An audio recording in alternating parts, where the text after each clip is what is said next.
La lluvia comenzó justo cuando el padre Thomas cerró su libro de oraciones. Recuerdo haber pensado lo apropiado que era, como si incluso el cielo estuviera de luto por mi marido, David.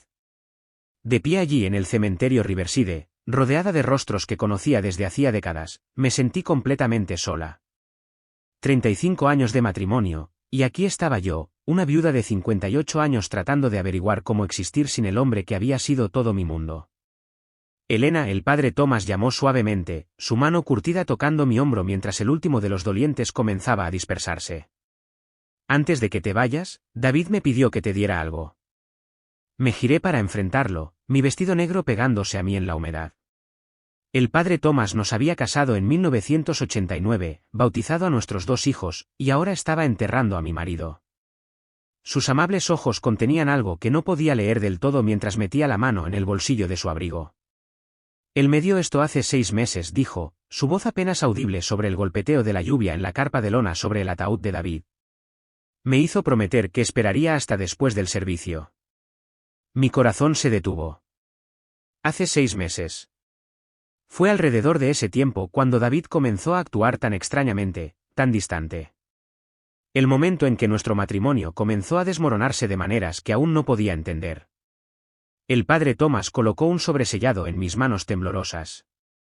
Mi nombre estaba escrito en el frente con la letra familiar de David, pero algo en los trazos cuidadosos y deliberados se veía diferente, casi desesperado. Señora Martínez. Mi hija Sara apareció a mi lado, su máscara de pestañas corrida a pesar de las promesas impermeables en el tubo. Mamá, deberíamos llevarte a casa. Estás empapada. Pero no podía moverme.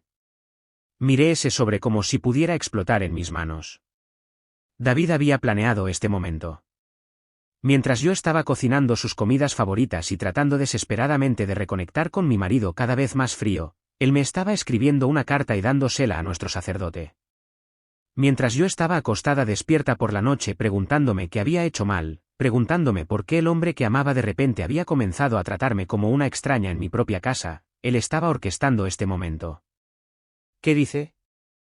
Michael, mi hijo de 29 años, se había unido a nosotros bajo la carpa.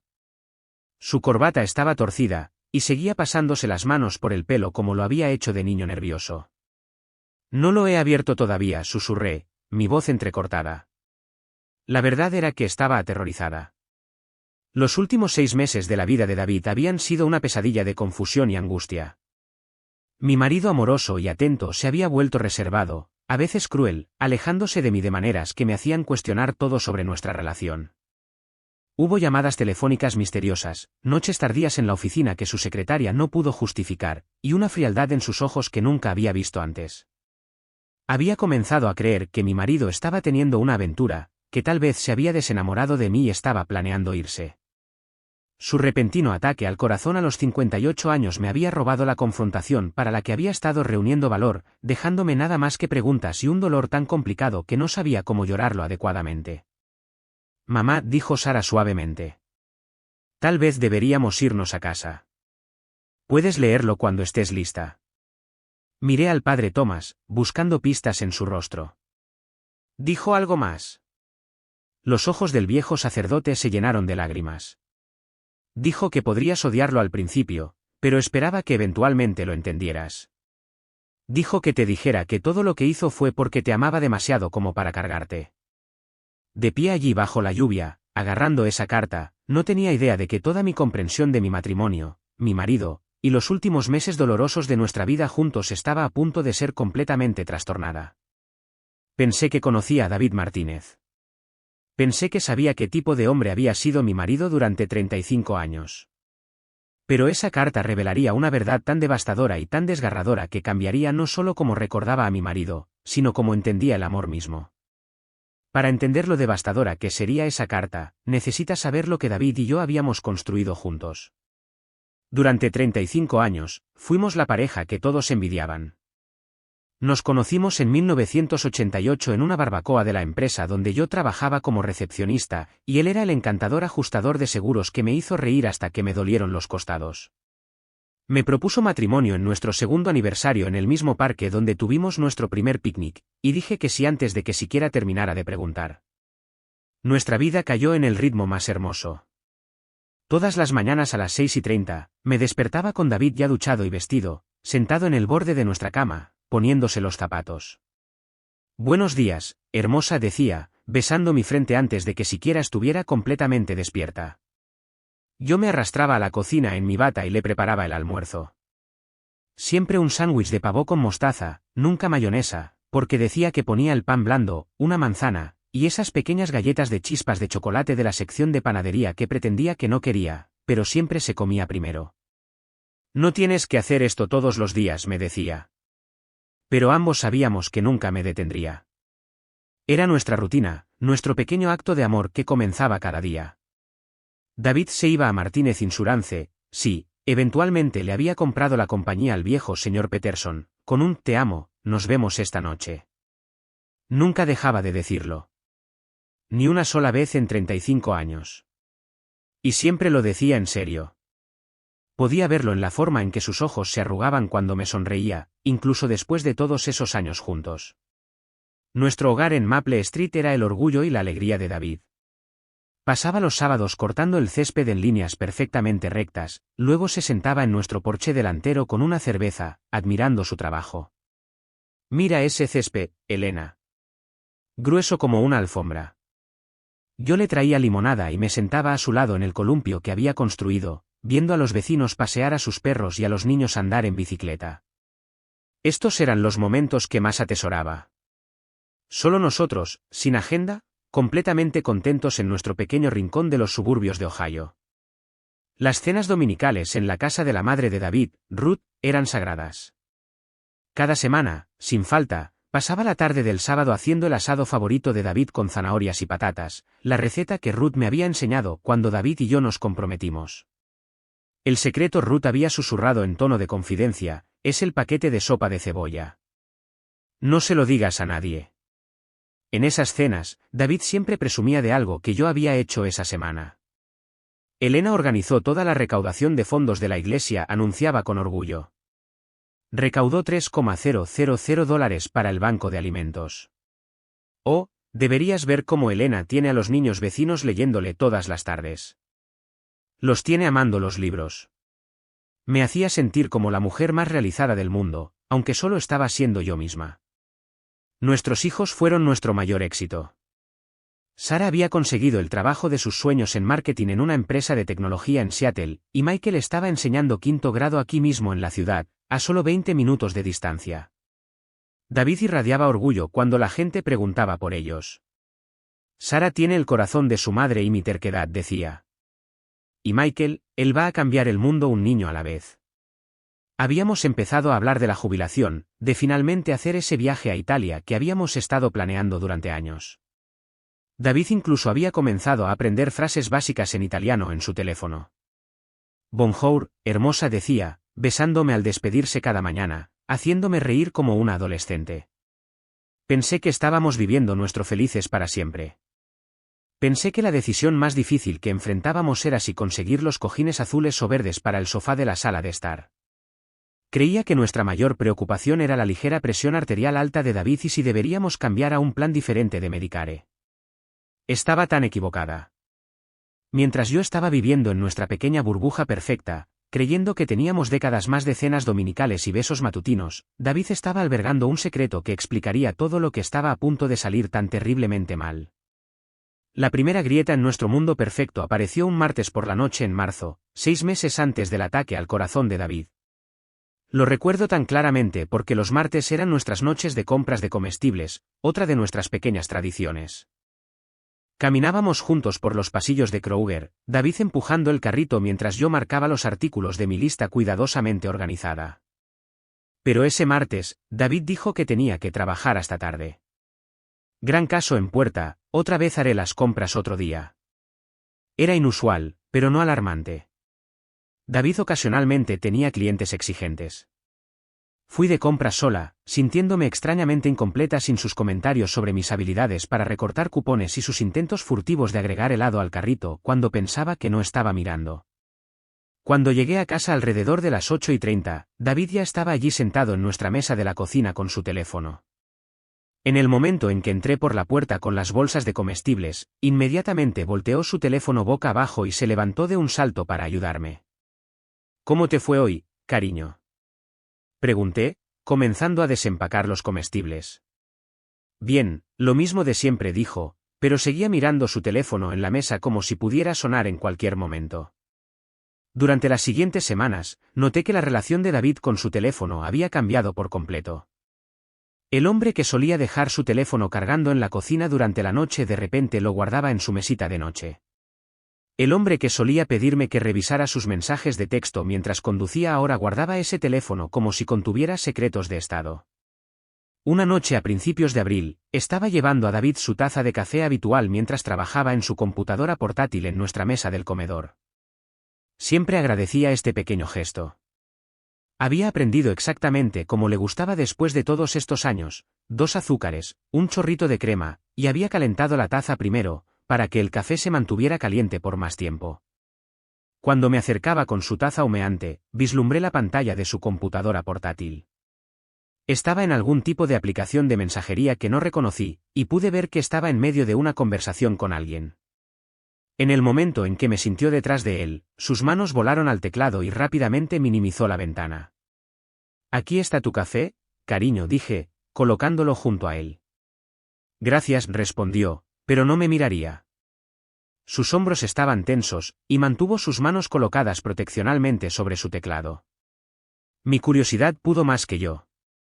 «¿Trabajando hasta tarde otra vez esta noche?», pregunté, tratando de sonar casual. Parecía que estabas charlando con alguien. «Solo cosas del trabajo, cariño», dijo rápidamente, aún sin encontrarme con los ojos. «Ya sabes cómo es con los clientes. Quieren actualizaciones a todas horas». Pero algo se sentía mal. En 35 años de matrimonio, David nunca había sido reservado sobre su trabajo. Siempre había compartido historias sobre clientes difíciles, reclamaciones divertidas, drama de oficina. Conocía los nombres de sus compañeros de trabajo, había asistido a innumerables fiestas de empresa y entendía su negocio lo suficientemente bien como para ofrecer consejos cuando los pedía. «¿Desde cuándo me escondes el trabajo?», pregunté, tratando de mantener mi tono ligero y juguetón. «Por lo general, me cuentas todo, incluso las cosas aburridas de los seguros». La respuesta de David me sorprendió. Se giró en su silla, su rostro enrojecido por una ira que rara vez había visto dirigida hacia mí. «Elena, ¿no puedo tener 5 minutos sin que me estés rondando? Estoy tratando de trabajar aquí».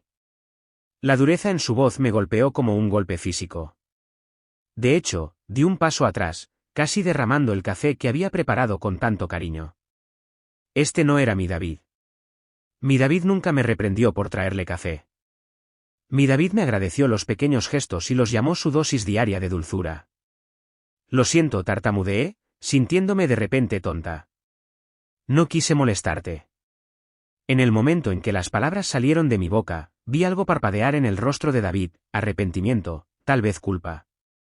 Pero en lugar de disculparse, simplemente se volvió hacia su computadora portátil y dijo: «Está bien. Solo estoy estresado por esta próxima auditoría en el trabajo». Me retiré a la cocina, mis manos temblaban mientras cargaba el lavavajillas. «Una auditoría». Eso tenía sentido, me dije a mí misma. David siempre se ponía tenso durante las auditorías. Pero en el fondo, una pequeña voz susurró que algo no estaba bien. El David con el que me casé se habría disculpado de inmediato por reprenderme. Me habría subido a su regazo y me habría explicado lo que le molestaba. Esa noche, mientras estaba acostada en la cama escuchando la respiración constante de David a mi lado, traté de convencerme de que era solo estrés laboral. Pero no podía sacudirme la imagen de lo rápido que había escondido esa pantalla, o la forma defensiva en que había guardado su teléfono. Lo que comenzó como una noche de enfado se convirtió en un patrón que lentamente fue erosionando la base de nuestro matrimonio. David comenzó a trabajar hasta tarde con cada vez mayor frecuencia, y cada cena perdida se sentía como otro pequeño rechazo. Pasaba mis tardes planeando nuestras comidas, pasando por la carnicería para comprar sus chuletas de cerdo de corte grueso favoritas, o recogiendo salmón fresco porque había mencionado que lo deseaba la semana anterior. Ponía la mesa con nuestros buenos platos, los azules que su madre nos había regalado para nuestro 10º aniversario, y encendía la pequeña vela en el centro, tal como lo habíamos hecho durante décadas. Pero cada vez más a menudo, me encontraba comiendo sola en nuestra mesa del comedor, mirando la silla vacía de David y el cubierto intacto frente a mí. La comida se enfriaba mientras esperaba, esperando escuchar su llave en la puerta principal. Para las 8, finalmente aceptaba que no vendría y ponía su plato en el refrigerador. Otra comida cuidadosamente preparada que probablemente se desperdiciaría. Cuando llamaba a su oficina alrededor de las 6:30, su secretaria, Janet, sonaba confundida. «Oh, señora Martínez, David se fue alrededor de las 4:30 de hoy». Asumí que se dirigía a casa 4:30. ¿Dónde estuvo durante esas 3 o 4 horas adicionales? David finalmente entraba por nuestra puerta principal alrededor de las 9 o 10, a veces incluso más tarde. Lo siento, él decía, sin mirarme a los ojos. Me detuve a tomar una copa con los muchachos. Tenía que desestresarme después de ese día loco. ¿Pero cuáles muchachos? En 35 años, David nunca había sido muy aficionado a beber, y su idea de desestresarse siempre había sido venir a casa conmigo, contándome sobre su día mientras le masajeaba los hombros. Ahora estaba buscando consuelo en otro lugar con personas que aparentemente no conocía. Lo peor no fueron las cenas perdidas o las misteriosas ausencias. Era ver a mi marido convertirse en un extraño, incluso cuando estaba sentado justo a mi lado. Nuestras conversaciones nocturnas, que solían fluir durante horas, se redujeron a dolorosos intercambios de información necesaria. ¿Pagaste la factura de la luz?, preguntaba, desplazándose por su teléfono. Sí, vence el 15, respondía, desesperada por convertir esto en una conversación real. ¿Cómo estuvo tu día? Parecías estresado cuando te fuiste esta mañana. Bien, respondía, sin levantar la vista de su pantalla. Sara llamó hoy. Está pensando en visitarnos el próximo fin de semana para MHM. David, ¿me estás escuchando? Lo siento, ¿qué? Levantaba la vista brevemente, pero sus dedos aún se movían por su teléfono. Correo electrónico del trabajo. ¿Qué pasa con Sara? Me repetiría, pero para entonces, el momento se había ido. El entusiasmo que había sentido por la posible visita de nuestra hija se había desinflado en algo mecánico y hueco. Nuestras conversaciones se volvieron puramente transaccionales. Tu madre quiere que la visitemos el domingo. El lavavajillas está haciendo ese ruido de nuevo. No olvides tu cita con el dentista el jueves. Sonábamos como compañeros de cuarto coordinando logística, no como amantes que una vez se quedaron despiertos hasta las 3 de la mañana hablando de todo y nada. El David con el que me casé solía preguntar por mi día con genuino interés. Quería saber sobre mi trabajo voluntario en el banco de alimentos, sobre las discusiones de mi club de lectura, sobre la cosa divertida que la señora Chen de al lado había dicho mientras ambos trabajábamos en nuestros jardines. Ahora, cuando trataba de compartir estos pequeños momentos de mi vida, él asentía distraídamente mientras escribía en su teléfono, y sabía que no había escuchado una palabra. Comencé a sentirme invisible en mi propia casa. Entraba en una habitación donde David estaba sentado, y él no levantaba la vista. Hablaba, y él respondía con murmullos distraídos que dejaban claro que su atención estaba en otra parte. El hombre que solía notar cuando me cortaba el pelo o usaba un suéter nuevo ahora parecía ajeno a mi existencia a menos que le fuera directamente útil. Me dije a mí misma que esto era temporal. Los hombres pasaban por fases, ¿no? Tal vez era una crisis de la mediana edad. Tal vez el trabajo realmente era más estresante de lo habitual. Tal vez estaba siendo demasiado sensible, demasiado necesitada. Me convencí a mí misma de que si simplemente esperaba, si continuaba siendo la esposa amorosa y comprensiva que siempre había sido, David volvería a mí. Pero con cada día que pasaba, cada cena silenciosa, cada conversación que se sentía como sacarle los dientes a un burro, comencé a temer que mi marido ya se había ido, aunque todavía estuviera sentado justo frente a mí. El picnic anual de Martínez Insurance Company siempre había sido uno de mis eventos favoritos. Durante 23 años, había esperado con ansias ese primer sábado de junio cuando los empleados de David y sus familias se reunían en Riverside Park para una tarde de comida, juegos y camaradería. Conocía los nombres de todos, recordaba los cumpleaños de sus hijos y realmente disfrutaba de ser parte de la familia laboral de David. Este año se sintió diferente desde el momento en que llegamos. David parecía tenso, constantemente revisando su teléfono y escaneando a la multitud como si estuviera buscando a alguien específico o tratando de evitarlo. Cuando sugerí que consiguiéramos nuestro lugar tradicional cerca del pabellón donde siempre nos sentábamos, negó con la cabeza rápidamente. Intentemos algo nuevo este año, dijo, dirigiéndome hacia una mesa en el extremo más alejado del área de picnic. Debí haber confiado en mis instintos entonces, pero todavía estaba tratando desesperadamente de rescatar lo que quedaba de nuestra conexión. Lo que te haga feliz, cariño, dije, apretando su brazo con afecto. Durante la primera hora, las cosas parecieron casi normales. David me presentó a algunos empleados nuevos que no había conocido, y volví a mi papel habitual como la esposa amigable del jefe, preguntando sobre sus familias y haciéndolos sentir bienvenidos. Pero noté que David seguía excusándose para ir a buscar bebidas, para revisar la parrilla, para hacer llamadas de trabajo rápidas que lo alejaban de nuestra mesa durante largos periodos. Durante una de sus ausencias, vi a un grupo de sus colegas de toda la vida reunidos alrededor de una mesa cerca del pabellón: Mark Stevens, Janet de la oficina, Tom Rodríguez y algunos otros que conocía desde hacía años. Estas eran personas con las que había compartido innumerables fiestas de Navidad y celebraciones de jubilación. Sin pensarlo, me acerqué para unirme a ellos. ¿Elena? Janet se levantó y me abrazó cálidamente. Estábamos hablando sobre el reclamo de Henderson. ¿Qué pesadilla ha sido eso? Me senté en una silla vacía, emocionada de finalmente tener una conversación real. Oh, David mencionó eso. El incendio de la casa, ¿verdad? En realidad, dijo Mark, tomando un sorbo de su cerveza, solo le estábamos preguntando a David cómo le está funcionando ese nuevo apartamento. Debe ser conveniente tener un lugar en el centro para esas reuniones tardías con los clientes. Las palabras me golpearon como agua helada. Sentí que mi sonrisa se congelaba en mi rostro cuando cada persona en la mesa de repente se quedó en silencio. El tipo de silencio que sucede cuando alguien se da cuenta de que ha dicho algo terriblemente malo. Apartamento, logré decir, mi voz sonando extraña y lejana. ¿Qué apartamento? El rostro de Mark se puso blanco. Miró alrededor de la mesa desesperadamente, como si alguien pudiera rescatarlo del agujero que acababa de cavar. Oh, pensé, quiero decir, tu lugar en el centro para cuando trabajas hasta tarde. Su voz se apagó débilmente. David no tiene un apartamento, dije. Pero incluso cuando las palabras salieron de mi boca, podía escuchar la incertidumbre colándose en mi voz. Vivimos en Maple Street. Hemos vivido allí durante 15 años. Janet se movió incómoda en su asiento. Tom de repente se interesó mucho en su ensalada de patatas. El silencio se prolongó hasta que se sintió sofocante. Elena. La voz de David vino desde detrás de mí, aguda con pánico. Me giré para verlo acercarse a nuestra mesa, su rostro enrojecido y sus ojos moviéndose entre mí y sus compañeros de trabajo. Ahí estás. Te estaba buscando. Mark me estaba contando sobre tu apartamento, dije lentamente, observando cuidadosamente el rostro de David. Tu apartamento en el centro.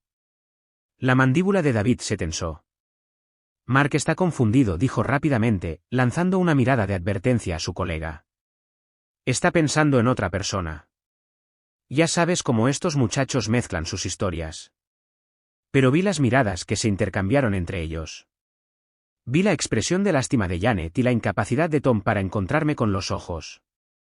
Vi a Mark abrir la boca como para aclarar y luego pensarlo mejor y volver a cerrarla. Correcto, tartamudeó Mark, claramente incómodo con la mentira que se le pedía que apoyara. Tipo diferente. Error mío. La humillación fue abrumadora. No solo porque aparentemente había un apartamento del que no sabía nada, sino porque estaba claro que todos en esta mesa sabían algo sobre la vida de mi marido que yo no sabía. Estas personas a las que había considerado amigos me habían estado viendo interpretar a la esposa devota mientras sabían que David estaba viviendo algún tipo de doble vida. Necesito usar el baño, dije, levantándome tan rápido que mi silla raspó contra el concreto. Me alejé con piernas temblorosas, escuchando a David llamar mi nombre detrás de mí. Pero no podía darme la vuelta. No podía enfrentar la lástima en esos rostros familiares o las mentiras que sabía que seguirían. En el pequeño edificio de baños cerca del parque infantil, me encerré en un cubículo y lloré hasta que mi máscara de pestañas corrió en negros surcos por mis mejillas. Cuando finalmente salí, David estaba esperando afuera, caminando de un lado a otro como un animal enjaulado. Pero en lugar de explicar, en lugar de disculparse, pasó al ataque. Me avergonzaste allí, Elena, haciendo una escena por el estúpido error de Mark. Fue entonces cuando supe con devastadora claridad que mi matrimonio ya había terminado. El David con el que me casé nunca me habría dejado alejarme entre lágrimas. Me habría seguido de inmediato, me habría abrazado y me habría explicado todo. Este David estaba más preocupado por su imagen que por mi angustia. Había sido públicamente humillada por los propios secretos de mi marido, y de alguna manera yo era la que estaba siendo culpada por ello. El viaje de regreso a casa desde el picnic de la empresa fue de 23 minutos de silencio sofocante. David agarró el volante con tanta fuerza que sus nudillos estaban blancos, y yo me senté en el asiento del pasajero, mirando por la ventana, tratando de procesar lo que acababa de suceder. Las calles suburbanas que generalmente se sentían como un camino hacia nuestro santuario ahora se sentían como una marcha hacia una confrontación inevitable que no estaba segura de ser lo suficientemente fuerte como para manejar. Cuando llegamos a nuestro camino de entrada, esperé a que David apagara el motor y dijera algo, cualquier cosa que pudiera explicar el apartamento que Mark había mencionado. En cambio, se sentó allí durante un largo momento, luego salió sin decir una palabra y se dirigió directamente a la casa. Lo seguía dentro, con el corazón latiendo con fuerza. 35 años de matrimonio me habían enseñado a leer los estados de ánimo de David, y todo en su postura gritaba que se estaba preparando para la batalla, no para la reconciliación. Pero tenía que intentarlo. Tenía que darle una oportunidad para explicar, para ayudarme a entender lo que nos estaba sucediendo. David, dije suavemente mientras se dirigía hacia su oficina en casa, ¿podemos por favor hablar sobre lo que sucedió allí atrás? Se detuvo en la puerta pero no se dio la vuelta. ¿De qué hay que hablar? Mark cometió un error. Cariño, por favor mírame. Mi voz era apenas un susurro. Solo necesito entender. Si está pasando algo, si no eres feliz, podemos superarlo. Siempre lo hemos hecho.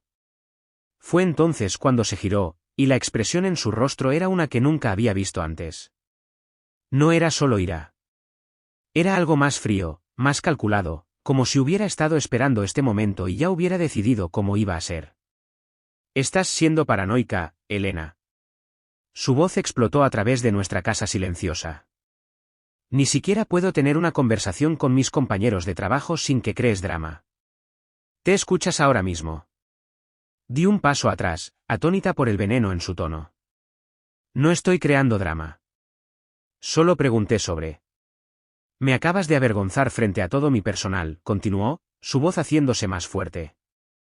Mark estaba confundido, y en lugar de dejarlo pasar, tuviste que convertirlo en alguna gran teoría de conspiración. ¿Qué sigue, Elena?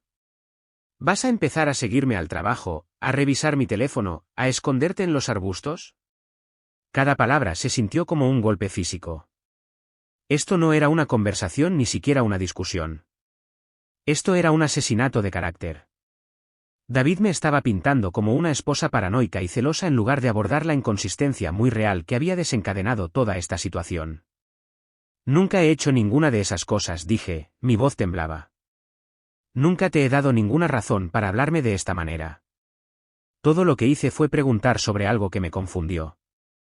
Bueno, tal vez si tuvieras algo más en lo que concentrarte además de monitorear cada uno de mis movimientos, no estarías tan confundida todo el tiempo, respondió. Tal vez si tuvieras tu propia vida en lugar de vivir a través de la mía, entenderías que los hombres a veces necesitan espacio para respirar. La crueldad de esa declaración me dejó sin aliento. Tenía mi propia vida, mi trabajo voluntario, mis amistades, mi club de lectura, mi jardín. Pero también lo había hecho a él y a nuestro matrimonio el centro de mi mundo porque pensé que así era como se veía el amor. Pensé que eso era lo que él quería. Lo siento, susurré, aunque ni siquiera estaba segura de por qué me estaba disculpando. No quise molestarte. La ira de David pareció desinflarse ligeramente, pero en lugar de suavizarse hacia mí, simplemente se veía cansado y frustrado. No puedo hacer esto ahora mismo, Elena. Necesito algo de espacio para pensar. Entró en su oficina y cerró la puerta, dejándome de pie sola en nuestro pasillo, sintiendo que acababa de ser despedida de mi propio matrimonio. Esa noche, me acosté en la cama junto a David, pero bien podría haber estado durmiendo junto a un extraño. El espacio entre nosotros se sentía como un océano, y sabía que algo fundamental había cambiado. Su reacción había sido tan desproporcionada, tan defensiva que confirmó cada miedo que había estado tratando de reprimir. En los días siguientes, me encontré caminando sobre cáscaras de huevo, temiendo hacer preguntas o expresar preocupaciones que pudieran desencadenar otra explosión. Dejé de preguntar sobre su día, dejé de mencionar cuando llegaba tarde, dejé de tratar de involucrarlo en las conversaciones que alguna vez habían sido el alma de nuestra relación. Comencé a verter mi energía en otras cosas, pasando más tiempo en el banco de alimentos, visitando a la señora Chen de al lado con más frecuencia, dando paseos más largos por el vecindario. Me dediqué a actividades que me hacían sentir útil y valorada, ya que claramente ya no encontraba esos sentimientos en casa. David pareció aliviado por mi retiro. Ya no tenía que desviar mis preguntas o inventar excusas por su comportamiento. Existíamos en la misma casa como compañeros de cuarto educados, compartiendo espacio, pero ya no compartiendo nuestras vidas. Me dije a mí misma que le estaba dando el espacio que exigía, pero en realidad me estaba protegiendo de una mayor humillación. Si no hacía preguntas, no podía ser acusada de ser paranoica. Si no buscaba la conexión, no podía ser rechazada de nuevo. Pero con cada día de esta fría distensión, sentía que un poco más de mí misma desaparecía. 3 meses antes del ataque al corazón de David, en una tarde gris de sábado en octubre, toqué el punto más bajo de toda mi vida. David se había ido esa mañana por lo que él llamó una emergencia laboral, aunque era fin de semana y el edificio de su oficina estaba cerrado. Ya no lo cuestioné. Había aprendido que preguntar solo conducía a acusaciones y argumentos que me dejaban sintiéndome más pequeña que antes. Estaba sola en nuestra casa, verdaderamente sola de una manera que nunca había experimentado, incluso cuando David estaba físicamente ausente. El silencio se sentía diferente ese día, más pesado de alguna manera, como si las paredes mismas estuvieran conteniendo la respiración. Caminé por las habitaciones que habíamos decorado con amor juntos, tocando superficies que solían representar nuestra vida compartida pero que ahora se sentían como accesorios en una obra de teatro de la que ya no era parte. En nuestra habitación, me detuve frente a nuestras fotos de boda dispuestas en la cómoda de David. Ahí estábamos, jóvenes y radiantes, mirándonos como si tuviéramos los secretos de la felicidad eterna. Tomé nuestra foto favorita, la que David me estaba dando vueltas con mi vestido de novia, ambos riendo con pura alegría. Miré esa versión de mí misma, tratando de recordar lo que se sentía estar tan segura de ser amada, tan confiada en mi lugar en el mundo de otra persona. Cuando me convertí en esta mujer, en esta persona que caminaba de puntillas por su propia casa, temerosa de hacer preguntas, temerosa de expresar necesidades, temerosa de ocupar espacio. Cuando comencé a disculparme por existir. Me senté en nuestra cama y traté de recordar la última vez que David me había tocado con afecto. No un beso superficial de despedida o un roce accidental de manos alcanzando la sal, sino un contacto real intencional que dijera, te amo, te quiero o incluso, me gusta tenerte cerca. No pude recordar una sola instancia en meses. La realización me golpeó como un golpe físico. No podía recordar la última vez que mi marido había dicho que me amaba y realmente me había mirado mientras lo decía. Las palabras se habían vuelto tan automáticas y sin sentido como por favor pasa la mantequilla.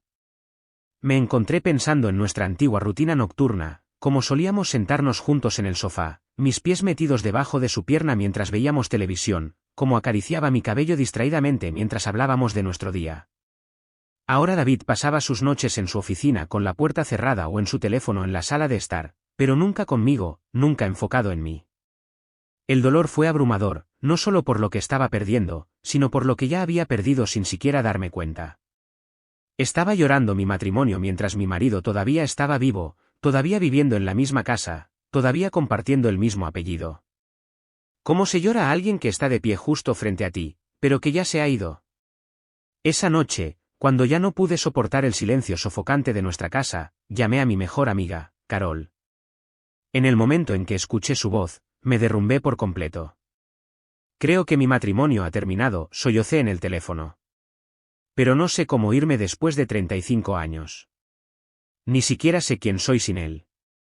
He sido Elena Martínez durante tanto tiempo que no puedo recordar quién era Elena antes de eso. ¿Qué pasa si no queda nada de mí? Carol no trató de ofrecer soluciones o consejos. Simplemente escuchó mientras lloraba 3 meses de lágrimas reprimidas, mientras finalmente admitía lo que había estado demasiado orgullosa o demasiado asustada para decir en voz alta: estaba desesperadamente infeliz y completamente perdida. Siento que estoy desapareciendo, susurré.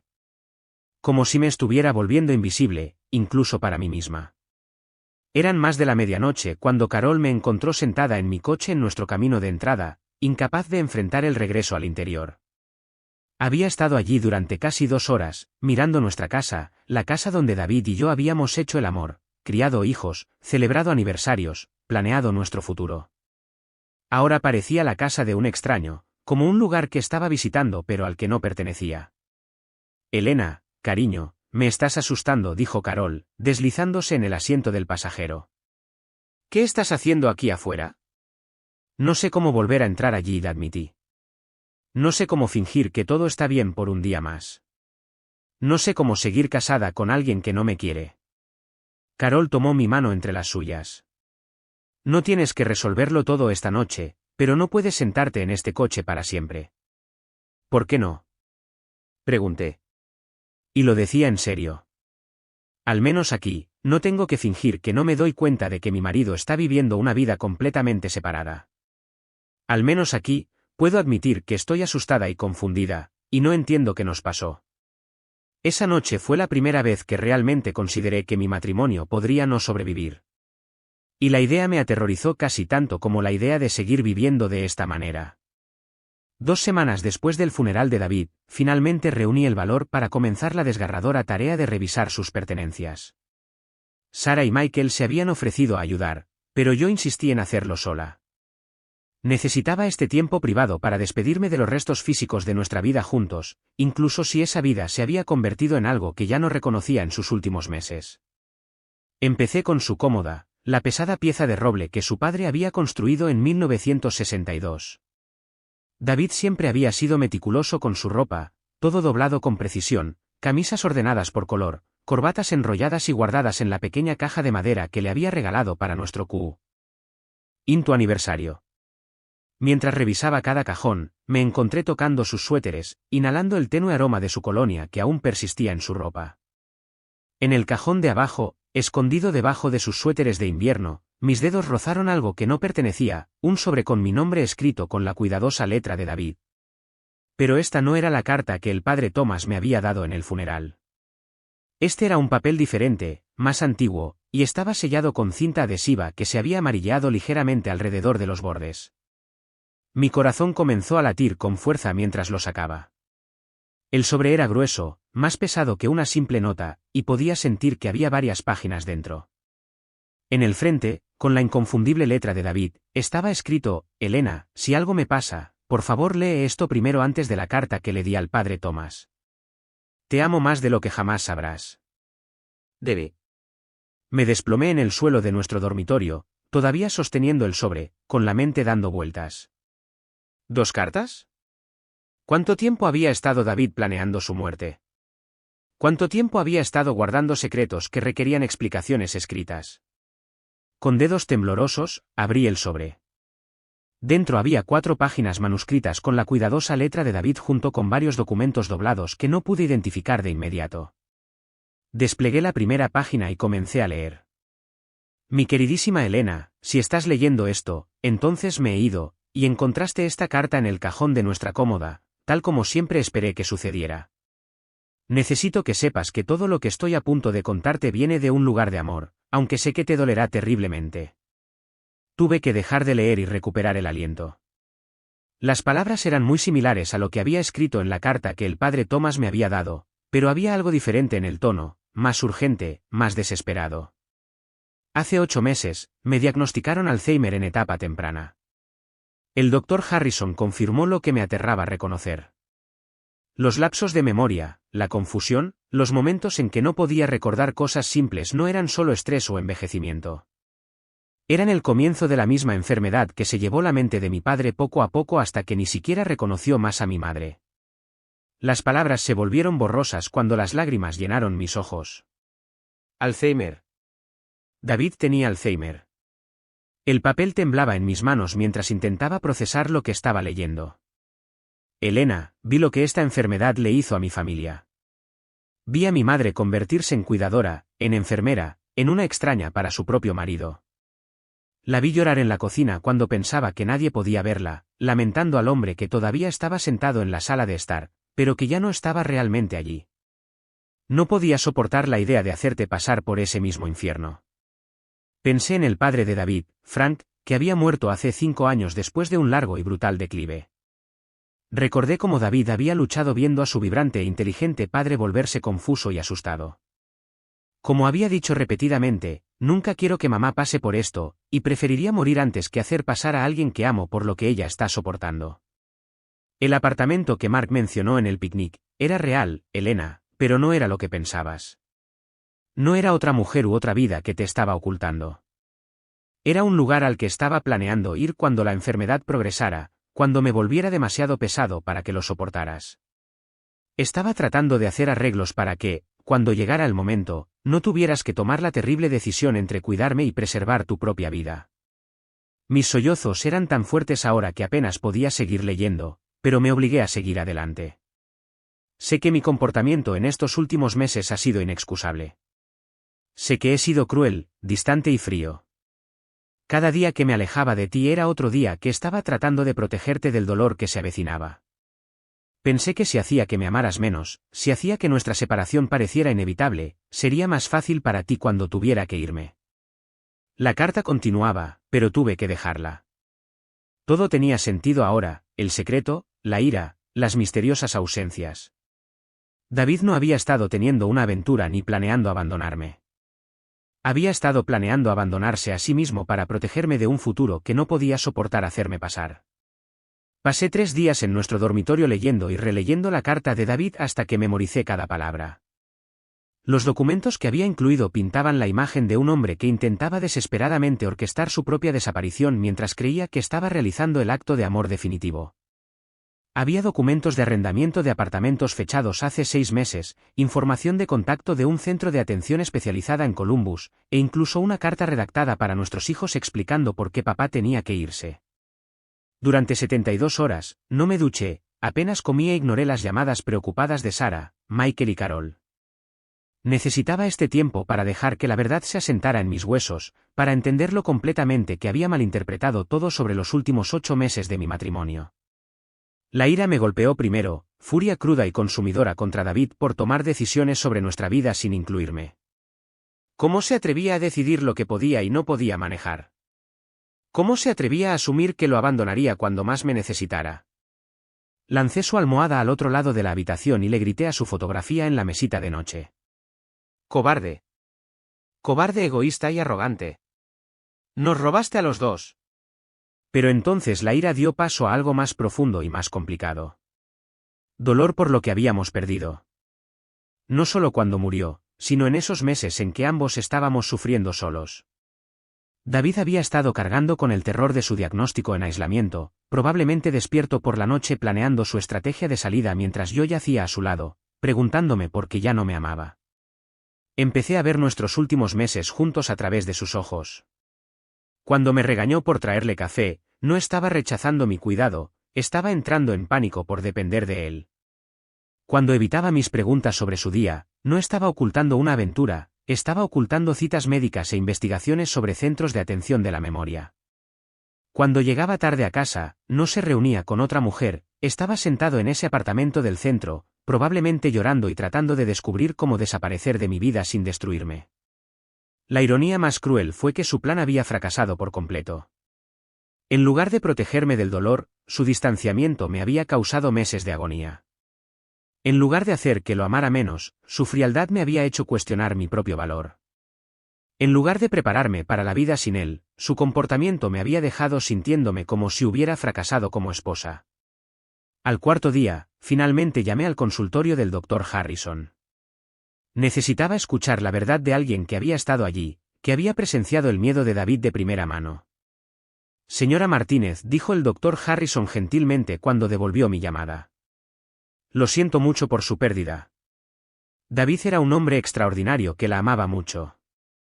Fue diagnosticado con Alzheimer hace 8 meses, dije sin preámbulos. ¿Por qué nadie me lo dijo? Hubo una larga pausa. Su marido fue inflexible en mantener su privacidad. Estaba aterrorizado de lo que el diagnóstico significaba para su futuro juntos. ¿Qué le dijo exactamente sobre mí? Seguía preguntando sobre los plazos de progresión. ¿Qué tan rápido declinaría?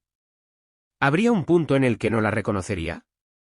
Quería saber sobre cada etapa, cada posible síntoma, y luego hacía la misma pregunta en cada visita: ¿cómo puedo evitar que mi familia me vea desaparecer? Cerré los ojos, imaginando a David en esa oficina estéril, recibiendo noticias que destrozaron su mundo mientras ya planeaba llevar la carga solo. Lo animé muchas veces a que se lo dijera, continuó el Dr. Harrison. Le expliqué que a las familias les va mejor cuando enfrentan estos desafíos juntos. Pero dijo que había visto lo que la enfermedad le hizo a su padre y a su madre, y que no podía hacerla pasar por eso. Así que, en cambio, me hizo pasar por otra cosa, dije en voz baja. Sí, estuvo de acuerdo el Dr. Harrison. Pensó que estaba eligiendo el menor de dos males. Se equivocó, pero sus intenciones provenían del amor. Esa noche, me senté en nuestro patio trasero, donde David había pasado incontables horas trabajando en su huerto. Las plantas de tomate que había cultivado el verano pasado ahora estaban marrones y sin vida. Pero todavía podía ver evidencia de su cuidadosa planificación: las filas ordenadas, las estacas resistentes, la forma en que había colocado todo para obtener la máxima luz solar. David siempre había sido un planificador, siempre pensando 3 pasos adelante. Había abordado su enfermedad de la misma manera que abordaba todo lo demás en su vida, con meticulosa preparación y la absoluta convicción de que podía controlar el resultado mediante la pura fuerza de voluntad. Por primera vez desde su muerte, sentí algo más que confusión o ira. Sentí una profunda tristeza por el hombre que había estado tan aterrorizado de cargar a las personas que amaba, que había elegido romper nuestros corazones en su lugar. Entendí ahora que cada palabra cruel, cada desaire, cada momento de rechazo había sido su intento equivocado de liberarnos. David se había equivocado en tantas cosas, pero no se había equivocado al amarme. Me amaba lo suficiente como para sacrificar nuestra felicidad en servicio de lo que él creía que era mi bienestar futuro. Fue el regalo más devastador que alguien había intentado darme. Comprender los motivos de David no borró el dolor que había causado, pero me dio una hoja de ruta para la curación que no había tenido antes. No podía traerlo de vuelta para tener las conversaciones que deberíamos haber tenido. Pero podía honrar tanto su amor como mi propia necesidad de verdad, aprendiendo todo lo que pudiera sobre lo que había estado enfrentando. Empecé poco a poco, investigando la enfermedad de Alzheimer en la privacidad de mi oficina en casa. Leí revistas médicas, testimonios de pacientes y recursos para cuidadores, tratando de entender la progresión a la que David tenía tanto miedo. Los síntomas tempranos descritos en la literatura coincidían con cosas que ahora me daba cuenta de que había presenciado, pero descartado: su ocasional confusión sobre las fechas, la forma en que a veces luchaba por encontrar palabras familiares, la creciente dificultad que había tenido con tareas complejas en el trabajo. Una tarde, mientras leía sobre los síntomas del Alzheimer en etapa temprana, me encontré con un artículo sobre algo llamado pensamiento catastrófico, la tendencia de los pacientes recién diagnosticados a imaginar los peores escenarios y planificar sus vidas en torno a evitarlos. La descripción encajaba perfectamente con David, un hombre que había visto el declive de su padre y se había convencido de que el mismo destino era inevitable e inminente. Comencé a asistir a grupos de apoyo en línea para familias afectadas por el Alzheimer, aún no lista para compartir mi historia, pero desesperada por escuchar a otros que entendieran por lo que David había estado pasando. Inicié sesión como Elena M. y escuché a cónyuges, hijos y pacientes describir el miedo, la planificación, los intentos desesperados de controlar un futuro incontrolable. Una noche, una mujer llamada Patricia compartió la historia de su marido. Le diagnosticaron a los 59 años, y durante 6 meses trató de manejar todo solo. Se volvió malo, distante, comenzó a hacer comentarios crueles sobre cómo yo merecía algo mejor que cuidar de un hombre destrozado. No fue hasta que nuestro hijo encontró su cuaderno, páginas y páginas de planes sobre cómo desaparecer de nuestras vidas, que entendimos que estaba tratando de sacrificar nuestra felicidad presente para protegernos de un futuro que tal vez nunca llegara. Me senté en mi cocina llorando mientras escuchaba a esta extraña describir mi situación exacta. David no era único en su intento equivocado de protección. Había otros como él, hombres y mujeres tan aterrorizados de convertirse en cargas que habían elegido romper los corazones de su familia en su lugar. Durante este tiempo, también comencé el trabajo práctico de comprender los preparativos secretos de David. Encontré recibos del apartamento del centro escondidos en el cajón de su escritorio, junto con correos electrónicos impresos de centros de atención e investigaciones sobre pólizas de seguro de atención a largo plazo que había comprado sin decírmelo. Cada documento revelaba otra capa de su planificación, otra forma en que había estado tratando de protegerme de un futuro que no podía soportar imaginar que me hiciera pasar. El descubrimiento más desgarrador fue un cuaderno que había mantenido, documentando sus síntomas y su frecuencia. Olvidé el cumpleaños de Sara ayer. Tuve que preguntarle a Elena cuándo era. No pude recordar la contraseña de la computadora de la oficina. Tercera vez este mes. Me perdí conduciendo a la ferretería en Miller Road. He conducido esa ruta cientos de veces. Había estado rastreando su propio declive con la misma atención meticulosa que había aportado a todo lo demás en su vida, probablemente buscando señales de que era hora de ejecutar su plan de desaparición. Hice una cita con una consejera de duelo que se especializaba en pérdidas complicadas. Necesitaba ayuda para procesar las emociones conflictivas que estaba experimentando, amor e ira, gratitud y resentimiento, comprensión y desamor, todo mezclado de manera que hacía imposible un duelo limpio. Lo que David te hizo fue una forma de abuso emocional, me explicó mi consejera, la doctora Sarah Chen, durante nuestra primera sesión. No importa que sus intenciones fueran amorosas. El impacto fue devastador. Se te permite estar enojada por eso mientras también comprendes su miedo. Ella me ayudó a ver que podía sostener dos verdades simultáneamente: David había actuado por amor, y David me había causado un tremendo dolor. Ambas cosas podían ser ciertas sin negar la otra. También comencé a contactar a mi propio sistema de apoyo de nuevas maneras. Llamé a Sarah y Michael y les pedí que vinieran a cenar, no para ayudarme a revisar las cosas de su padre, sino para ayudarme a entender si habían notado los cambios que yo había pasado por alto. Mamá, dijo Michael en voz baja sobre mi lasaña casera, papá me llamó hace unos 6 meses haciendo preguntas raras como, ¿me prometerías que te cuidarías si algo le pasara? ¿Te asegurarías de que no estuvieras sola? Pensé que solo estaba siendo mórbido. Sarah asintió. Me preguntó cosas similares, y seguía preguntando por tus amigos, si tenías gente con la que pudieras contar. Pensé que era dulce que se preocupara por ti, pero era un poco intenso. Estas conversaciones me ayudaron a reconstruir una línea de tiempo de la planificación de David. No solo se estaba preparando para su propia salida. Había estado asegurándose silenciosamente de que tuviera una red de apoyo en su lugar cuando se fuera. Incluso en su intento equivocado de protegerme, había estado pensando en mi bienestar después de su partida. 6 semanas después del funeral de David, armada con conocimiento y una creciente comprensión de lo que realmente había sucedido en nuestro matrimonio, comencé a sentir algo que no había experimentado en meses, una sensación de que mi propio valor regresaba. Las sesiones de consejería de duelo con la doctora Chen me habían ayudado a separar el miedo de David de mi propio valor como persona. Su necesidad de protegerme de su enfermedad no significaba que fuera frágil o incapaz. Significaba que estaba aterrorizado y operando desde un lugar de trauma.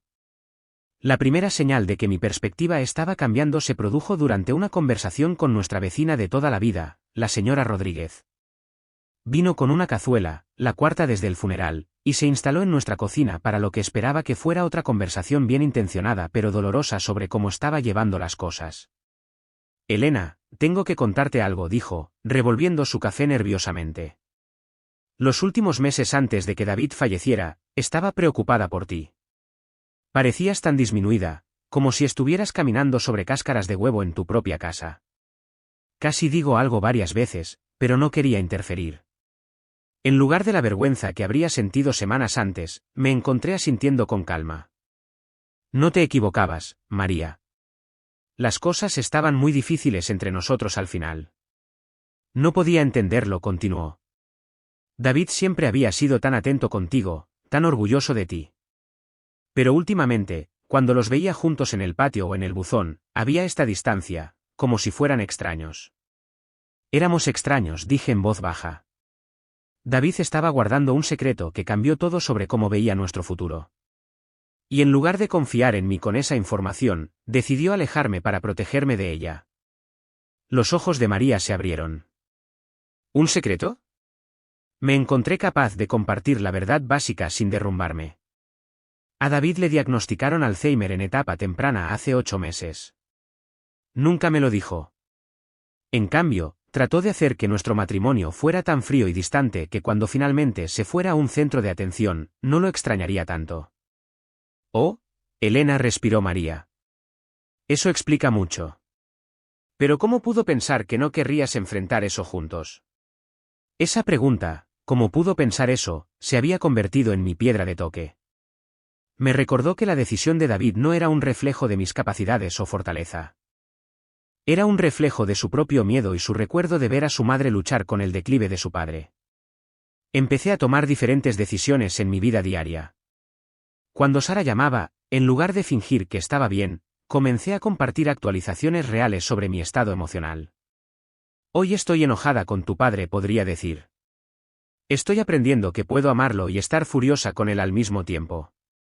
Cuando Michael visitaba, en lugar de ocultar la evidencia de mi investigación sobre el Alzheimer, dejé los libros y los artículos impresos en la mesa de café. Estoy tratando de entender a qué le tenía tanto miedo papá, expliqué cuando lo atrapé leyendo los materiales. Creo que ayuda a saber qué enemigo pensaba que estaba combatiendo. El cambio más significativo ocurrió cuando el socio comercial de David, Jim, llamó para ver cómo estaba. Nos conocíamos desde hacía 15 años, pero la conversación dio un giro inesperado. Elena, necesito preguntarte algo, y espero que no te ofendas, dijo Jim. Esos últimos meses, David parecía diferente, más irritable, menos concentrado. Empezaba a preocuparme por el negocio. ¿Te parecía que estaba bien en casa? Antes de la revelación del diagnóstico de David, lo habría cubierto, puesto excusas, protegido su reputación, incluso a costa de mi propia verdad. Pero ahora, sentí una tranquila fortaleza en mi respuesta. No, Jim, no estaba bien. Estaba ocultando un diagnóstico médico que lo aterrorizaba. Y en lugar de obtener apoyo, trató de manejarlo solo. Afectó todo, nuestro matrimonio, su trabajo, sus relaciones con los niños. Estaba sufriendo, pero tomó decisiones que hicieron que todos a su alrededor también sufrieran. Jim estuvo en silencio durante un largo momento. Ojalá hubiera sentido que podía hablar con alguien. Podríamos haber podido ayudar. David no quería ayuda, dije. Y por primera vez, lo dije sin poner excusas por él. Quería control. Pensó que podía manejar su enfermedad, nuestro matrimonio y el futuro de nuestra familia mediante la pura fuerza de voluntad y el secreto. Se equivocó. Esa conversación marcó un punto de inflexión. Ya no estaba defendiendo las decisiones de David, pero tampoco lo estaba demonizando. Simplemente estaba diciendo la verdad sobre lo que había sucedido, permitiendo que la complejidad de la situación existiera sin tratar de hacerla más simple o más apetecible para los demás. Empecé a comprender que el poder de David sobre mí provenía de mi confusión sobre su comportamiento. Una vez que entendí sus motivaciones, sus acciones perdieron su capacidad de hacerme cuestionar mi propio valor. Había sido cruel conmigo, pero su crueldad no había sido un juicio de mi valor, había sido un síntoma de su terror. 2 meses después de la muerte de David, tomé la decisión de visitar al Dr. Harrison en persona. Necesitaba escuchar la verdad completa sobre el diagnóstico y el tratamiento de David, no solo los fragmentos que había reunido de cartas e investigaciones. También necesitaba entender si había habido oportunidades de intervención que habíamos perdido debido al secreto de David.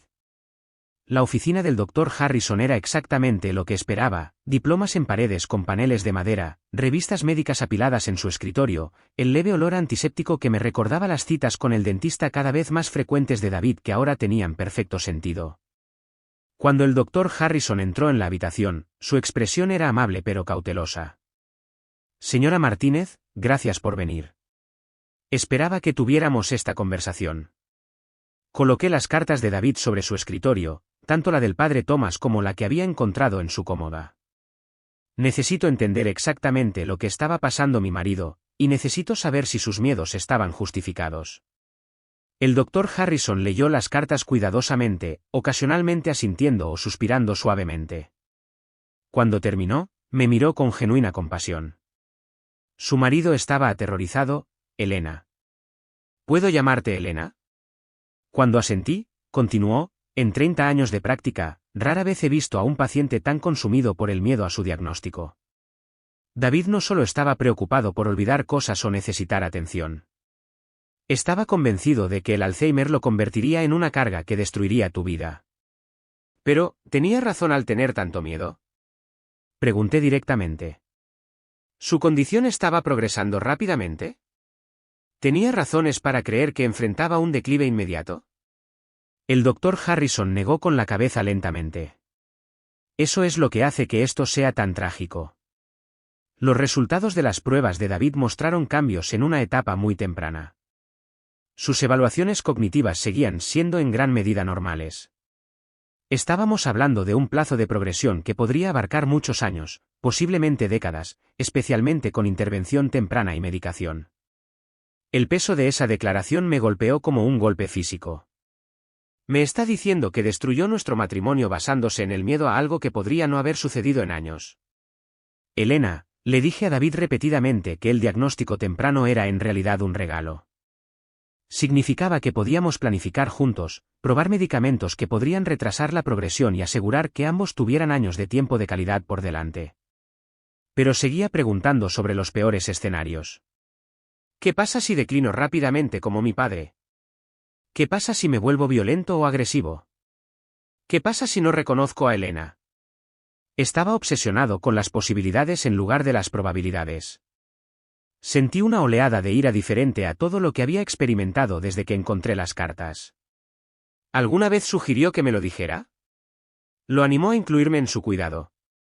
Cada visita, dijo el doctor Harrison con firmeza. Le expliqué que el apoyo familiar mejora los resultados, que el aislamiento y el estrés pueden acelerar el declive cognitivo. Incluso me ofrecía que vinieras juntos para poder explicar el diagnóstico y responder a sus preguntas. ¿Qué dijo a eso? El doctor Harrison sacó el archivo de David y hojeó varias páginas. Documenté sus palabras exactas después de que sugerí incluirte en su cuidado. Doctor, usted no entiende.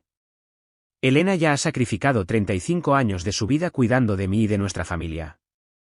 No le pediré que sacrifique los años que le quedan viéndome desaparecer. Ella merece ser libre para vivir su propia vida. Miré fijamente al doctor Harrison, sintiendo el impacto total de la nobleza equivocada de David. Pensó que amar a alguien significaba protegerlo de la oportunidad de amarte a cambio. Eso es exactamente correcto, estuvo de acuerdo el doctor Harrison. David veía el amor como una transacción unidireccional. No podía concebir que pudieras querer enfrentar este desafío juntos, que pudieras encontrar significado y conexión incluso en circunstancias difíciles. Respiré hondo, sintiendo que las piezas del rompecabezas finalmente encajaban. ¿Qué pasa con el apartamento, la planificación secreta? David me preguntó sobre cuándo los pacientes suelen necesitar atención residencial. Le expliqué que muchas personas con Alzheimer en etapa temprana viven en casa durante años con apoyo, pero siguió insistiendo en los peores plazos. ¿Cuándo necesitaría estar en una instalación? ¿Cuándo se volvería peligroso para sí mismo o para los demás? Estaba planeando para certezas que simplemente no existían.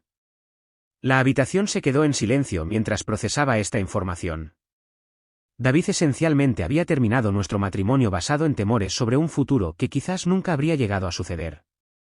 Nos había causado meses de dolor para evitar años de desafíos que podríamos haber enfrentado juntos. Doctora Harrison, dije finalmente, necesito que entienda algo. La decisión de David de manejar esto solo no me protegió del sufrimiento. Simplemente cambió el tipo de sufrimiento que experimenté. En lugar de enfrentar una enfermedad juntos, pasé meses pensando que mi esposo había dejado de amarme. En lugar de sentirme útil y necesaria, me sentí inútil y rechazada. Su protección se sintió como abandono. La doctora Harrison asintió con tristeza. Traté de explicárselo, Elena. Le dije que el secreto y el alejamiento emocional podrían ser más dañinos que cualquier diagnóstico, pero estaba convencido de que te estaba ahorrando dolor, no causándolo. Cuando salí del consultorio de la doctora Harrison ese día, sentí algo que no había experimentado desde antes de la revelación del diagnóstico de David, justa ira. No la ira confusa y llena de dudas que había sentido cuando pensé que podría estar teniendo una aventura, sino una ira clara y justificada hacia un hombre que había tomado decisiones unilaterales sobre nuestra vida basándose en sus propios miedos en lugar de nuestra realidad compartida. David se había equivocado, no solo estaba equivocado o era demasiado protector, sino que estaba fundamentalmente equivocado sobre cómo era el amor, de lo que yo era capaz de manejar y de lo que nuestro matrimonio podría haber soportado juntos. 3 días después de mi confrontación con la doctora Harrison, estaba en la oficina de David ordenando los últimos de sus papeles cuando descubrí algo que cambió todo lo que creía entender sobre sus últimos meses. Oculto detrás de una fila de manuales de seguros, encontré un diario encuadernado en cuero que nunca había visto antes. La portada estaba desgastada como si se hubiera manipulado con frecuencia, y cuando lo abrí, inmediatamente reconocí la letra de David llenando página tras página. La primera entrada estaba fechada hace exactamente 8 meses, el día de su diagnóstico. 15 de marzo, la doctora Harrison confirmó lo que he tenido miedo de reconocer. Alzheimer en etapa temprana. Sigo pensando en papá, en cómo olvidó el nombre de mamá, olvidó que la amaba, olvidó todo lo que lo hacía ser quien era. No puedo hacerle eso a Elena. No lo haré. Mis manos temblaban mientras pasaba las páginas, pero me obligué a seguir leyendo. 22 de marzo, Elena preparó mi desayuno favorito esta mañana, panqueques de arándanos con jarabe de arce real. Estaba tarareando mientras cocinaba, completamente feliz, completamente confiada en que nuestra vida juntos continuaría exactamente como lo ha hecho durante 35 años. ¿Cómo le digo que todo está a punto de cambiar? ¿Cómo le robo esa paz? Página tras página, David había documentado no solo sus síntomas y miedos, sino también su amor por mí, cada interacción cruel sobre la que había escrito con una honestidad devastadora, pero desde una perspectiva que nunca había imaginado. 3 de abril, Elena me trajo café esta noche mientras estaba trabajando. La forma en que calentó la taza primero, agregó exactamente la cantidad correcta de crema, sonrió cuando la colocó a mi lado. 35 años sabiendo exactamente cómo cuidarme. La reprendí cuando me preguntó sobre mi trabajo. Vi su rostro desmoronarse, la vi retirarse a la cocina y me odié a mí mismo. Pero si la dejo seguir cuidándome, nunca podrá parar. Pasará el resto de su vida como mi cuidadora en lugar de mi esposa. Tuve que dejar de leer. El incidente del café que me había dolido tan profundamente, David también lo había sufrido, se había atormentado a sí mismo con la culpa mientras creía que me estaba protegiendo. 18 de abril, Elena intentó hablarme sobre nuestro día hoy, como lo ha hecho todos los días durante décadas. Le di respuestas de una sola palabra mientras miraba mi teléfono. Vi la confusión en sus ojos, la forma en que está empezando a dudar de sí misma. Esta es la cosa más difícil que he hecho en mi vida. Pero si puedo hacer que deje de amarme gradualmente, no la destruirá cuando tenga que irme. Las entradas continuaron durante la primavera y el verano, cada una revelando la batalla interna que David había estado librando. Documentó cada vez que intenté conectarme con él, cada conversación que intenté, cada gesto amoroso que hice, y sus propias respuestas agonizantes. 2 de junio, día de picnic de la empresa hoy. Elena estaba tan emocionada de ver a todos, de ser la esposa solidaria que siempre ha sido. Cuando Mark mencionó el apartamento, vi morir 35 años de confianza en sus ojos. La hice dudar de la realidad misma. Me estoy convirtiendo exactamente en el tipo de hombre que juré que nunca sería, el tipo que hiere a la persona que más ama. Pero la alternativa es verla consumirse cuidándome durante la próxima década. Pero fueron las entradas finales las que me rompieron el corazón por completo. 10 de septiembre, Elena ha dejado de preguntar por mi día. Ha dejado de intentar involucrarme en una conversación. Ha dejado de tomar mi mano cuando vemos la televisión. Mi plan está funcionando. Se está alejando de mí. Entonces, ¿por qué se siente como si me estuviera muriendo mientras todavía estoy vivo? Quería protegerla de verme desaparecer, pero en cambio me he hecho desaparecer mientras todavía estoy aquí. 18 de septiembre, escuché a Elena llorando por teléfono con Carol esta noche. Cree que nuestro matrimonio ha terminado. Cree que ya no la amo. Está cuestionando su propio valor debido a cómo la he estado tratando. Esto no es protección. Esto es crueldad. Necesito encontrar una manera de decirle la verdad, pero me aterra que sea demasiado tarde. ¿Cómo explicas que cada palabra cruel fue pensada como bondad? ¿Cómo pides perdón por romper el corazón de alguien para salvarlo? La última entrada estaba fechada solo 2 semanas antes de su ataque al corazón, el 15 de octubre, hoy le escribí una carta a Elena explicando todo. Se la di al padre Thomas con instrucciones de que se la entregara después de mi funeral. También escribí otra carta y la escondí en el cajón de nuestra cómoda en caso de que algo suceda antes de que pueda encontrar el coraje para contárselo yo mismo. No sé si alguna vez me perdonará, pero necesito que sepa que cada día que me alejé de ella fue otro día que la amé demasiado como para cargarla con mi futuro. Cerré el diario y me senté en la silla de David, rodeada por la evidencia de un hombre que me había amado tan intensamente que había estado dispuesto a destruir nuestro presente para proteger mi futuro. El diario reveló lo que las cartas solo habían insinuado. David no solo tenía miedo de convertirse en una carga. Estaba atormentado por cada momento de dolor que me había causado mientras creía que era necesario.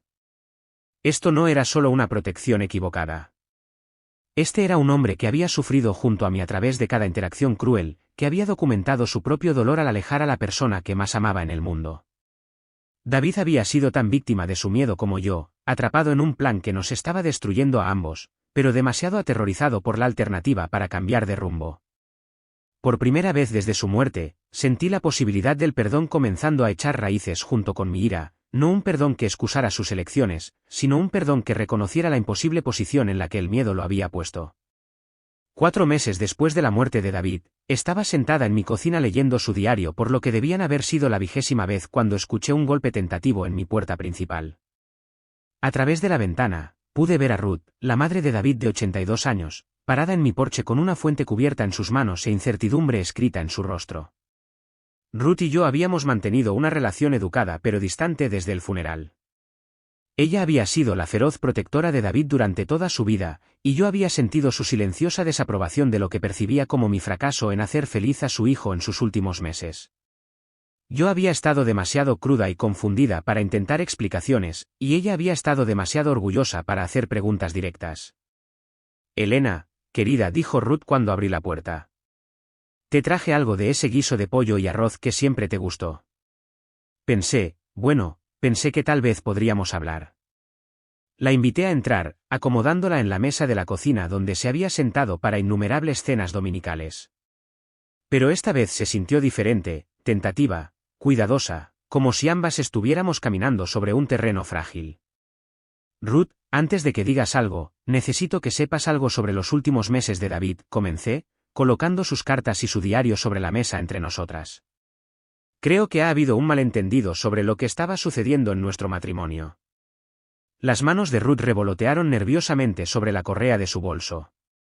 Elena, te debo una enorme disculpa.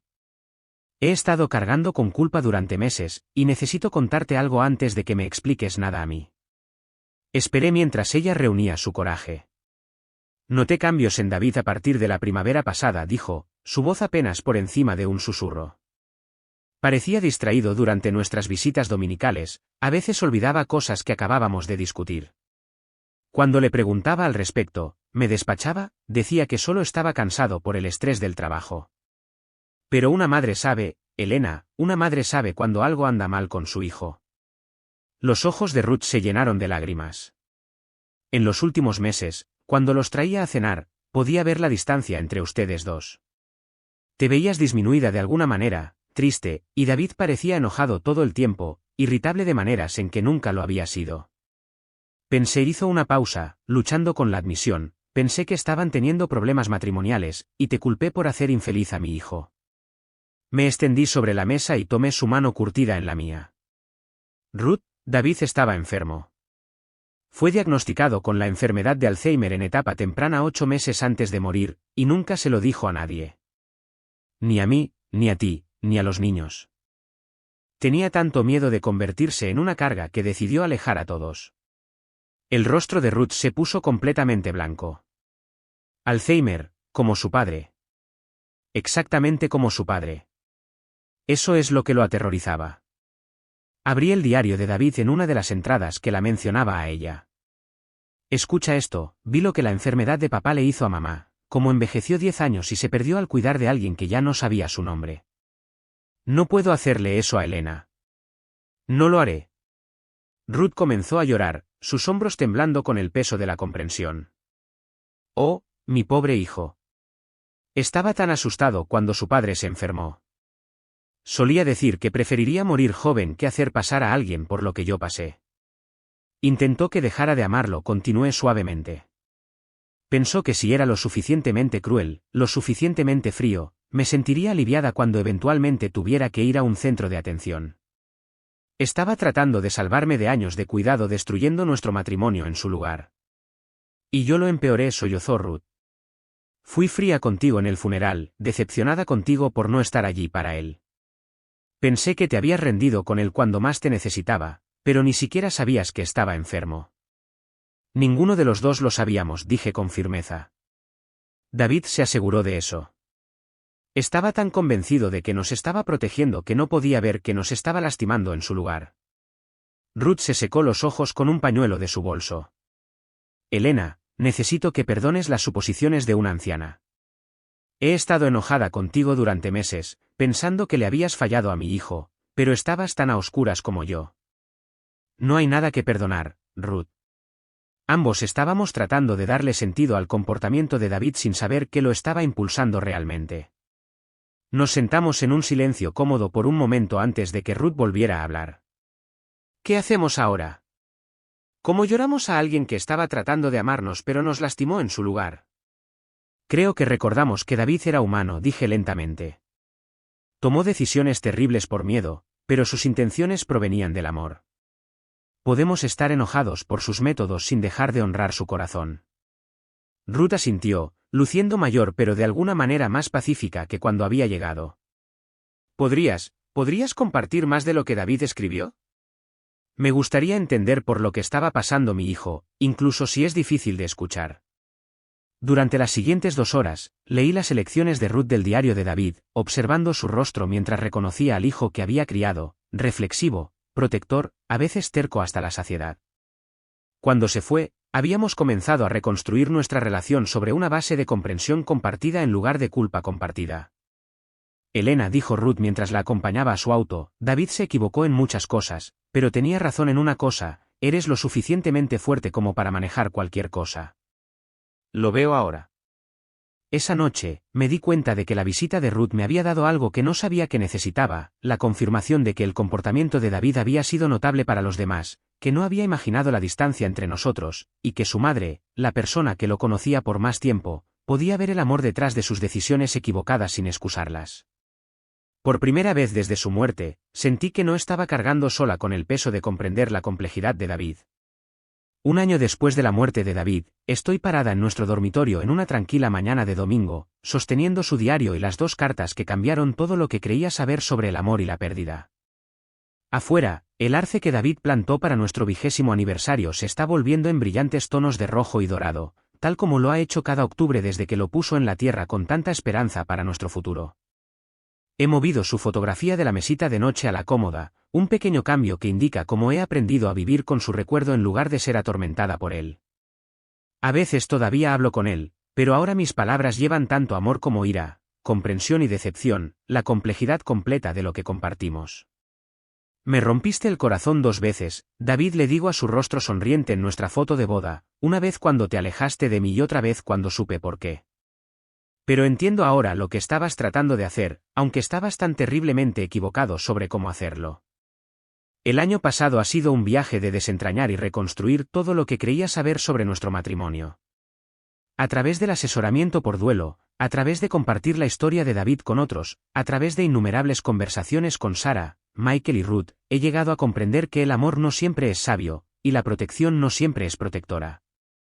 David me amó lo suficiente como para sacrificar nuestra felicidad por lo que creía que era mi bienestar futuro. Fue el regalo más devastador que alguien haya intentado darme, el regalo de la libertad de una carga que nunca habría considerado una carga, el regalo de la paz al costo de nuestra paz juntos. Me he unido a un grupo de defensa contra el Alzheimer, algo que nunca imaginé hacer. 2 veces al mes, me siento en un círculo con pacientes recién diagnosticados y sus familias, compartiendo la historia de David como una advertencia y un faro de esperanza. Les cuento sobre los meses que perdimos por el secreto y el miedo, y les ayudo a comprender que enfrentar un futuro incierto juntos siempre es mejor que enfrentarlo solo. Justo la semana pasada, un hombre llamado Robert, recientemente diagnosticado a los 62 años, rompió a llorar mientras leía partes del diario de David. Eso es exactamente lo que he estado pensando, susurró, que necesito alejar a mi esposa antes de que me convierta en demasiado para que ella lo maneje. Su esposa, Margaret, tomó su mano y dijo con firmeza, «Pero estoy sentada aquí mismo, Robert. Estoy sentada aquí mismo, y no voy a ir a ninguna parte. No te atrevas a quitarme mi elección de amarte a través de esto». Al ver ese momento, sentí tanto dolor por lo que David y yo nunca pudimos tener como gratitud por las conversaciones que ahora puedo facilitar. El miedo de David se ha convertido en mi propósito, ayudando a otras parejas a tener las conversaciones que nosotros nunca pudimos tener. He aprendido que lo más cruel que alguien puede hacerte a veces proviene de su amor más profundo.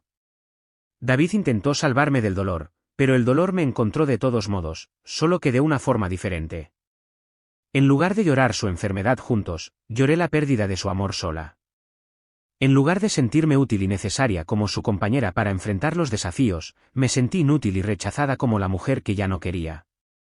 La ironía es que el intento de David de protegerme de convertirme en una cuidadora me convirtió exactamente en lo que temía, una mujer disminuida por el peso de cuidar a alguien que no podía recibir ese cuidado. Me convertí en cuidadora de un matrimonio que se estaba muriendo, de un esposo que estaba desapareciendo emocionalmente mientras todavía estaba físicamente presente. Ahora entiendo que el amor no se trata de protección contra el dolor. Se trata de elegir enfrentar ese dolor juntos. Se trata de confiar en tu pareja con la verdad, incluso cuando esa verdad da miedo. Se trata de creer que la persona con la que has elegido pasar tu vida es lo suficientemente fuerte como para caminar a tu lado a través de lo que sea que venga, en lugar de asumir que necesitan ser protegidos de tu realidad. David pensó que el amor significaba evitarme la dificultad, pero el amor verdadero habría significado confiarme esa dificultad, respetar mi elección de estar a su lado y creer en nuestra capacidad de enfrentar lo desconocido juntos. Todavía lo extraño todos los días, no solo al David que perdí cuando murió, sino al David que perdí 8 meses antes cuando el miedo lo convenció de dejar de ser mi compañero y comenzar a ser mi protector en su lugar.